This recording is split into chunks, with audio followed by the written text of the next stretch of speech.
أول ما تدوس على زرار التصوير في الكاميرا الموضوع كله بيبدأ بالعدسة. الزجاج اللي جوه العدسة بيكسر الضوء اللي جاي من قدامك ويركزه على نقطة واحدة.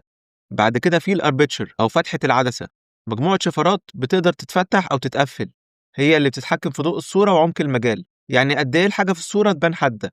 لو فتحة العدسة f1.4 بس الحاجات اللي على مسافة معينة هتبقى حادة والباقي هيبقى ضبابي. لو فتحة f22 الفتحة ضيقة جدا وبتقطع أي ضوء زايد، فكل الصورة تقريبا هتبقى حادة. جوه الكاميرا الضوء بيضرب المراية الأول، بعد كده بينعكس على البنتا بريزم وبيطلع للفيو فايندر، وده الصورة اللي بتشوفها قبل ما تدوس على الزرار. المراية بتقوم لفوق والضوء بيروح على الشاتر اللي هو شاتر الكاميرا، وده عبارة عن ستارة بتتفتح وتتقفل، والوقت اللي بتفضل فيه مفتوحة هو سرعة الغالق.